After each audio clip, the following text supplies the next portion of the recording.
Namaste, everybody, and welcome once again to this special session on Astro Bytes. Today, I wanted to discuss about the Muhurtas for Vivaha or marriage. I've been receiving a lot of messages and emails from people asking about marriage and timing of marriage, or rather, what is the best time and what to look for when you go for a marriage, or the marriage muhurta, the time when you should get married or when you should not get married. Now, before I go into the marriage aspect, this is a part of our samskaras, which we call as Shodasha samskaras. What is samskaras? These are a rite of passage, or these are sacraments which is part of our Sanatana Dharma. So there are 16 sanskaras that are activities that we do. And out of those 16, we start with Garbhadana. Garbhadana is the intent to have a child or conception. And similarly, there are other sanskaras, which is like Namakarana, Annaprasana, then Chaula Samskara, what we say, the baby's first haircut, Karna Veda, baby's earlobe piercing, Upanayana. So, like that, we have totally 16 sanskaras. Out of these 16 sanskaras, we see Vivaha is the 15th sanskara. And the 16th is what we call as Antima Samskara, or it is called as Antyakriya, or Vani Samskara. Vani means fire.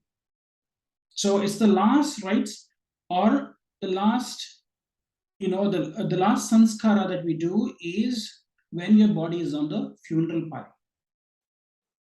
Okay, the funeral pyre is the last sanskara. So the last part before that is the Vivaha.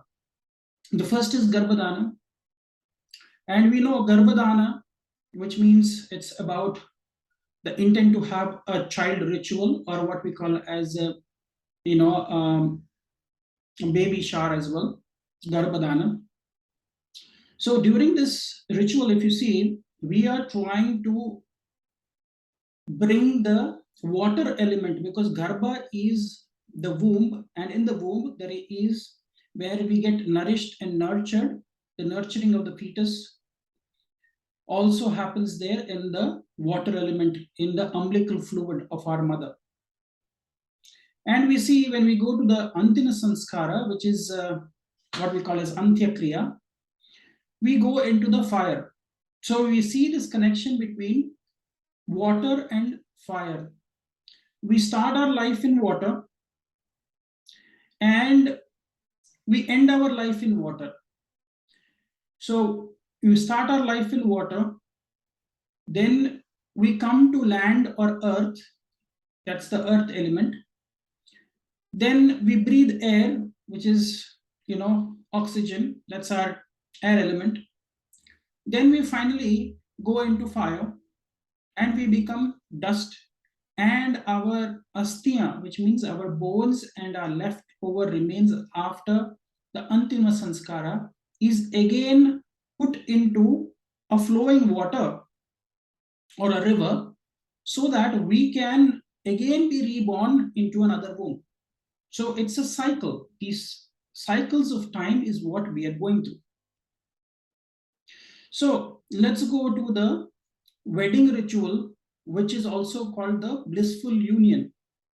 Now, I will refer to some of the themes that have been mentioned in Agni Purana and also some other sources of saying when to get married and when not to get married. Of course, marriage matching is a different topic. We will not discuss about that. We will discuss purely about when to get married and when not to get married, and some tips. I'm not saying these are the only points. There could be multiple other factors that you need to take into consideration when you are going to get married. Now, let us look at some of the key tips and points that have been given in Agni Purana and some other sources also. Now, the first tip which has been given in Agni Purana is Agni Purana says a marriage is not commendable when the sun is in the house of Jupiter or Jupiter is in the house of the sun. Now, Jupiter comes into the house of the sun, which is Leo, which is called as the Simhasta. So Jupiter transiting, that is only once in 12 years. But the sun coming into Sagittarius and Pisces, which is the houses of Jupiter, that happens every year. And sun would be transiting into the sidereal zodiac of Sagittarius between 16th December to roughly about 14th January. So this is one time period that, Agni Purana says you should avoid getting married. The next, he also says in Agni Purana, it's also said that sun should not be transiting in Pisces. Sun is transiting the sidereal Pisces zodiac between 14th March to typically around 14th April. Okay, so these are two time periods you should typically avoid as per Agni Purana. Now, Agni Purana also very specifically mentions that a marriage vow should not be exchanged or should be done when Jupiter is in retrograde motion or when the transit of Jupiter is moving backwards. It says avoid whenever Jupiter is in retrogression. Jupiter can be in retrogression typically for about 4 to 4.5 months in a year. So those times you need to be that this is the time you should avoid. Because Jupiter is the Karaka for Jiva. If you have read Brihat Parashara Hora Shastra, Rishi Parashara has very clearly mentioned that there are certain grahas which are associated with the different kingdoms, which means we have the kingdom of the plants, which is called as Mula. Then we have kingdom of the minerals and metals, which is called as Dhatu. And then we have Jiva. So Budh, which is Mercury, and Brahaspati, which is Jupiter, have been given the command over Jiva. Mercury rules all kinds of quadrupeds and the animal kingdom, which is there without buddhi, which means without intellect, manas. And Jupiter controls all kinds of species which are mammals, primates and human beings. So Jupiter is the primary karaka for when there is a blissful union happening between two human beings, then Jupiter has to be in direct motion. Okay, and because sun burns any Rashi that it is transiting in, that is why Jupiter's Rashis have, when sun is transiting them, you should avoid having a marriage.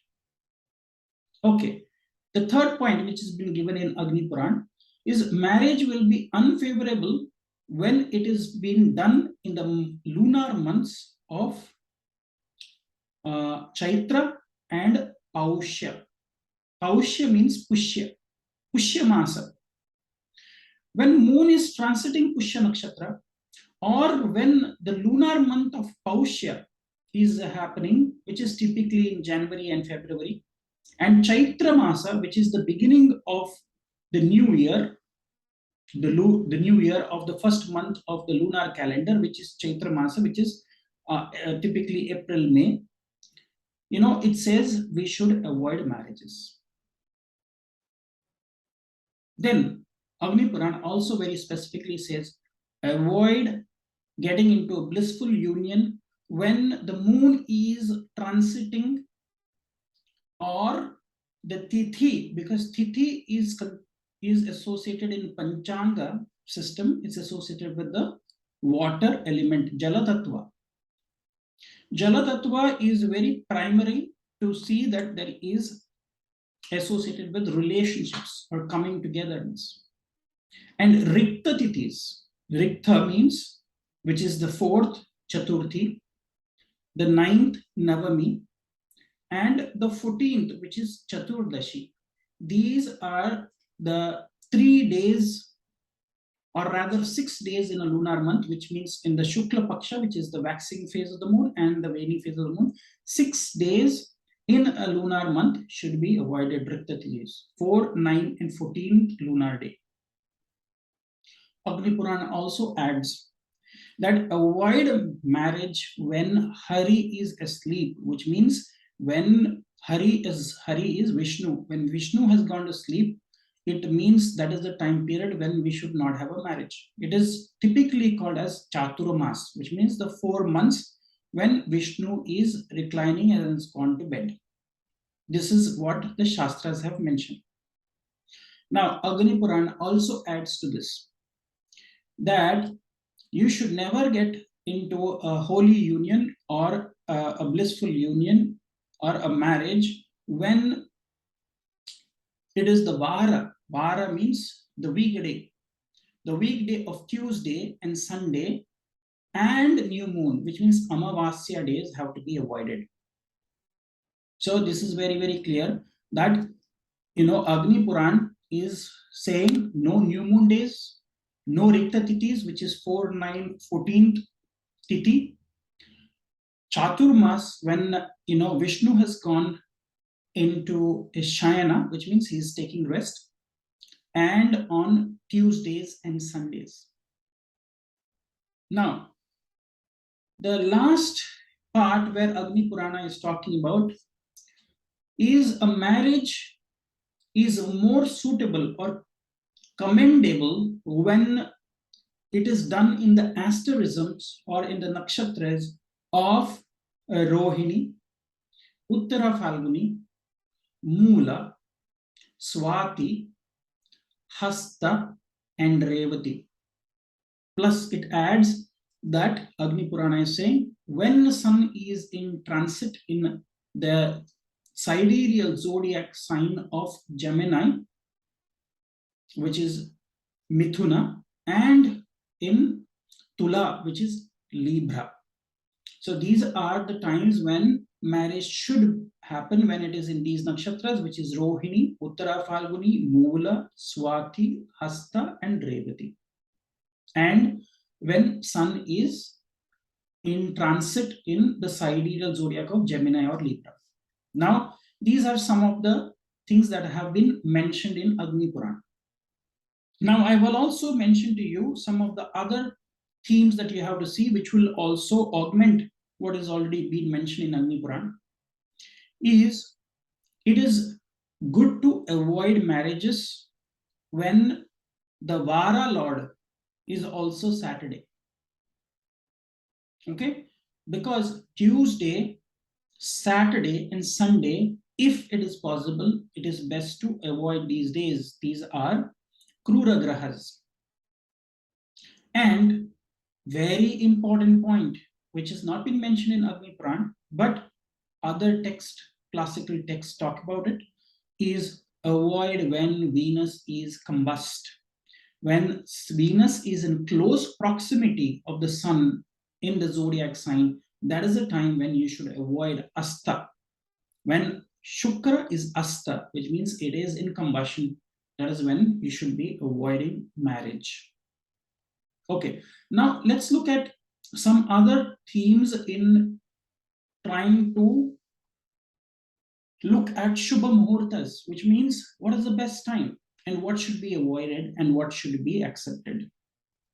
And I'll go to some few simple remedies that everybody can do if you are not married, or if you are already married, then also you can do certain remedies. We'll come to that later on. But let me go to first looking at what Rashi has to be avoided during selection of a Shubha Muhurta. Very clearly, classics have mentioned when it comes to marriage, definitely avoid the Lagna. Lagna is ascendant, should not be in Aries. See, there are certain key rules which have been given. Like, for example, when you are wanting to plant trees, Shastras have mentioned don't choose the Rashi of Cancer. Karkataka Rashi has to be avoided as Lagna. Okay, it's been very clearly mentioned when to do what. Okay, so for marriage, definitely avoid ascendant for the Muhurta of exchange of ring or exchange and getting married, because that is about almost 2 hours of your 24 hours, when it would be roughly 2 hours in Aries sign. So avoid Aries Lagna. Now, there is also another condition which has been given in our classics. It also says avoid Vivaha when the Bhava, the Bhava means the house, the seventh house of the Muhurta or the Vivaha Muhurta is under malefic influence, or it's free from any planets. If it is the seventh Bhava of the Muhurta is free from any affliction, either through malefic aspects or through having planets there, that could be the best Muhurta or timing. Now let me go to some more specifics in terms of choosing the right time of marriage and for Mangala Karya. Now for Mangala Karya, Mangala means auspicious time. I'll give you some general guidelines and some general preferred lagnas and preferred weekdays that you should choose. Now, the most favorable I've already given you from Agni Purana. Besides that, in my own research, I will share what are the acceptable nakshatras that you can use for marriages. I'll give you the riders also when you should not use these nakshatras, that is later on. But what are the nakshatras which are acceptable for marriage? Rohini nakshatra, Mragashirsh nakshatra, Magha nakshatra, Uttara Falguni nakshatra, Hasta nakshatra, Swati nakshatra, Anuradha nakshatra, Moola nakshatra, Uttara Bhadrapada nakshatra, and Revati nakshatra. These are a few nakshatras that can be acceptable nakshatras to get married, with a rider that the bridegroom or the bride, the bride's, natal Janma Nakshatras should not have these nakshatras in with good Tarabalam. Tarabalam means 1, 3, 5, 7. Nakshatras from your Janma Nakshatras should not be these nakshatras. I repeat again, 1, 3, 5, 11, which includes wherever your moon is sitting is the first nakshatra, and then the third nakshatra from there, the fifth nakshatra from your Janma Nakshatra, seventh nakshatra from your Janma Nakshatra. 1, 3, 5, 7 should be avoided. Now, what is the most common preferred tithis? Are Dvitiya, Tritiya, 2, 3, 5, 7, 10, 11, and 13. These are most preferred for marriage, which is 2, Dvitiya, Tritiya, Panchami, Saptami, Dashmi, Ekadashi, and Trayodashi. These are generally accepted as preferred tithis. Now, preferred lagnas. I again repeat, these have to be actually validated after looking at the personal kundalis or jataka of the bride and the bridegroom. Okay, but this is just a thumb rule. Taurus, Rashi, Lagna is preferable. Lagna in Taurus, Gemini, Cancer, Virgo, Libra, Sagittarius, and Aquarius. Avoid Aries. Preferred weekdays for marriage: Monday, Wednesday, Thursday, and Friday. Avoid, Tuesday, Saturday, and Sunday. Then avoid the nakshatra of Pushya or even the lunar month of Pushya, as it has been very clearly mentioned in Agni Purana.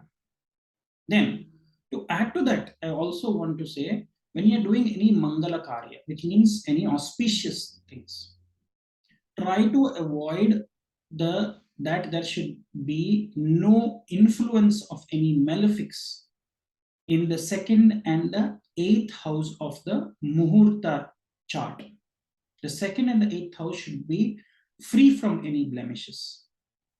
And even when you're doing marriage, the seventh, eighth, and second should be free from any affliction.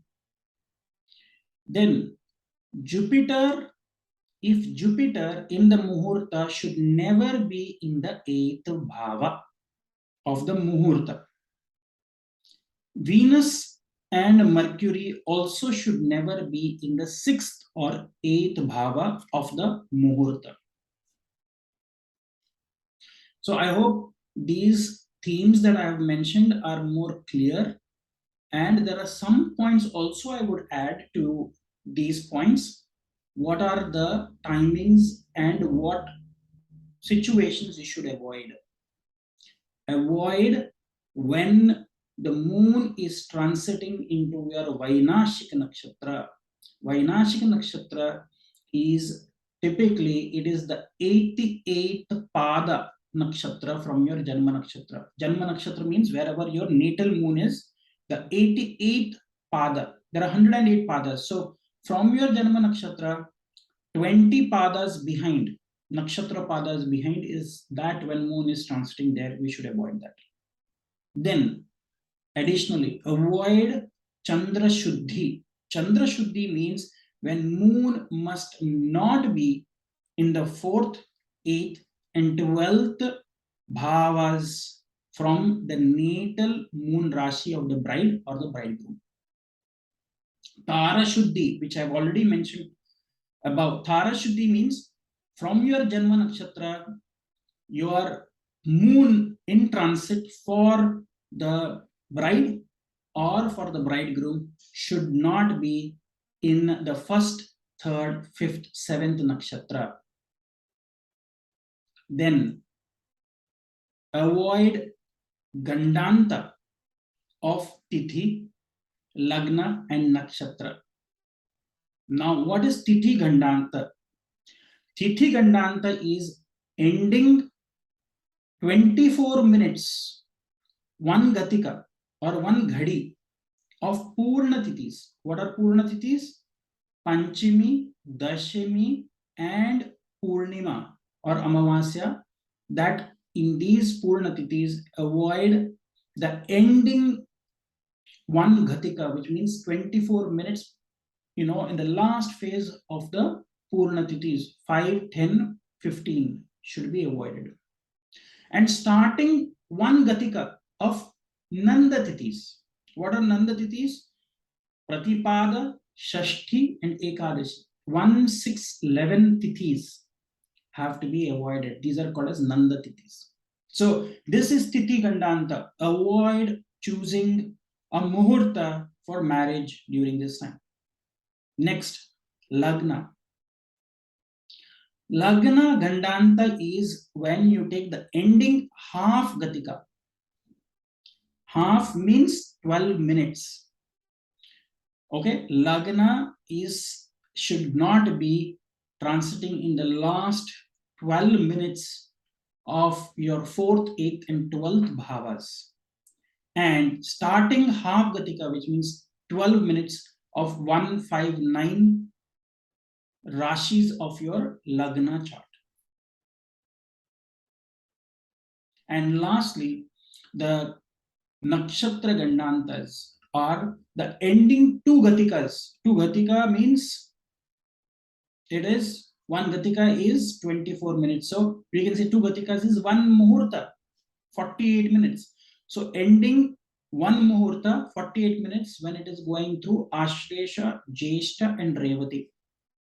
And starting 1 Muhurta, which means 48 minutes when it is just entered, the moon is entered into Ashwini, Magha, and Mula. So these are very, very important points I've given you today.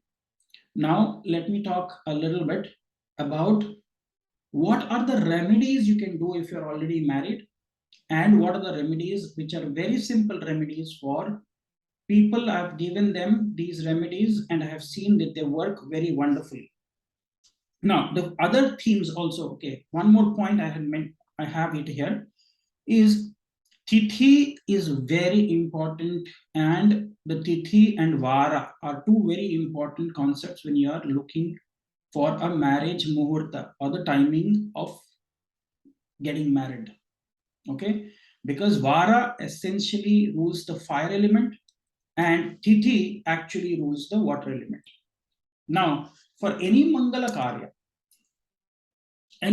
Karya that has to be done in the Hindu rituals, it is very customary that the marriage is also sanctified by taking 7 rounds around the fire, which we call as Saptapadi, or it is also called as Sat Fere. So Agni ko Shakshi Manke, which means we are taking the fire as the oath taking ritual. So both the bride and the bridegroom have to go 7 rounds, and there is intricate details which I could not cover in this video. But for the Sat Fere, we know the Agni has to be invoked. Now, for any Mangala Karya, Agni has to have Vasa, which means his existence on the earth plane is very important. This you need to understand that Agni can be in 3 different planes on any given day.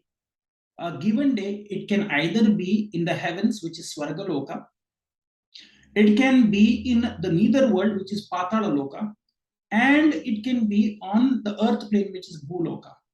So, Mangala Karyas, Mangalya, which means marriage, has to happen when Agni Vasa is on the earth plane. Now, when it is on the earth plane, that's a different topic, and that is a system of calculating that to see which day, because it is based on your Vara and Tithi. A combination of Vara and Tithi will tell you during the Shukla Paksha and during the Krishna Paksha where is Agni. Is Agni on the earth plane? Is Agni in the heavens? If Agni is in the heavens, or if Agni in the netherworld, which is Patala Loka, when Agni is not here, even if you do your marriage, you will not get the oath taking, will not happen, and there is going to, then can be issues. So you want to make sure that Mangala Karya happens when Agni Vas is on Bhuloka. So this is calculated through the Varatithi and Paksha as well. Right. Now let's go to some very simple remedies that I will give you today, that if you are having problems in your marriages or you have problems in getting married, both, I will tell you. First, one of the concepts that you need to understand is strengthening of a marriage can happen through strengthening of your water element, and by removing the blemishes that are there, which is causing you a blockage, or there has been afflictions in the child, and because of which it could be transits, it could be dashas, it could be yogas that are giving you a blockage. Now, this is a very generic ritual that I've seen, it works very brilliantly. Is one is, if you are unmarried, look at the reflection, take a vessel, which could be a copper vessel or any vessel, that is fine, but try to avoid stainless steel vessels. Other vessels are fine. So take a copper vessel, take some fresh water in it, and look for your reflection in that water. And once you've seen that reflection, you can take that water and you can put it into a tree which is connected to your Janma Nakshatra. So if you refer to some of my videos that I've done in the past, you can definitely see each nakshatra that your Janma Nakshatra is connected to, you can have one tree which is associated with it. Now, the alternative to that is, if you are finding that the current marriage or anything, there is delays in getting marriage, or there is age which is slowly not, you can also water. After looking at your reflection of your face, that water should be poured into the nakshatra where Saturn is transiting currently, not in your Janma Nakshatra, not in your natal horoscope. Where Saturn is transiting, which nakshatra? Usually the delays are coming from wherever Saturn's transit and what nakshatra it is transiting currently. So for everybody, that nakshatra will be the same. Now, Saturn is transiting in Dhanishta nakshatra. So the tree associated with Dhanishta you can water, you can look at your face and you can water that. Or you can water the plant. If these two trees are not available in your vicinity, then you can go typically for a peepal tree. Now, what if you don't have a peepal tree also? Then you can go for a similar tree in the area that you are living in. For example, I would say like a juniper tree or any other tree which is considered by the natives, and the the native people always have ways of identifying trees which are important in that region, the indigenous people of the land. So if there is any tree which is revered by the traditions of the indigenous people of that land, then that tree can also be chosen as an alternative tree in that case that you do not find your Janma Nakshatra tree which has been mentioned in our Shastras. Or you cannot find, the tree associated with Dhanishta Nakshatra, because currently Saturn is transiting Dhanishta. Tomorrow Saturn will move into Satabishak. So the tree associated with Satabishak, which is Kadamba, can be used for watering as an alternative. Okay, that's the first remedy. And if you have problems in relationship, then both the husband and the wife and the partner should look and they should water the plant. That will actually give them stability. It's a mula, okay, plant kingdom. The next thing I would say, which has worked very effectively, is the partners. If you are looking at marital partners, or even people who are living together and want to manifest a marriage, then they should look for their face in a bitter oil. Bitter oil means you should take either mustard oil, sesame oil, what we call a sarson ka tel. Take any kind of oil which is, and you should look same, putting it in a patra, which means in a vessel. And here you can use, if you want, a stainless steel as well, that is fine. Look your face into that mirror, into that oil, and use that oil to light your lamp in front of Hanumanji. Or you can do it for Shani Bhagwan also. So when you light that lamp in front of Shani Bhagwan, or offer that oil to Shani Bhagwan in his temple, then you can see a lot of afflictions that are there will be removed. Remember, the natural seventh house of the zodiac is Libra, which is Tula. That's where Saturn goes into his exaltation. So oil and any kinds of such liquids which is used to light a lamp will help you to remove the negativity or the negative influences that are there. So Hanuman temple you can go, or you can light it at your home in front of a Hanumanji. You can recite Chalisa if you like to during that time, and this will really help you. The last two things that I want to say is, for people should also listen to Nila Suktam. Now, Nila Suktam is called as Vishnu Patni Suktam. It is also called as Aditi Suktam. Now, this is from Taittiriya Samhita, and it is believed that Nila Devi is considered as the third consort of Vishnu in every avatar. Some people also believe that Nila Devi took incarnation as a Srimati Radharani, and she became the best bosom friend, a childhood sweetheart of Lord Shri Krishna. So Nila Suktam is for wish fulfillment. It is from Taittiriya Samhita. Very powerful hymn which people have not paid attention to. And then for marriage to fructify, if you're looking that things are coming, then also you have to start listening to Bhagya Suktam. Bhagya is wanting to bring you fortunes again, to activate your ninth house of your Bhagya. Okay, so Nila Suktam, Saturn gets exalted in Libra in the seventh house, Nila Devi.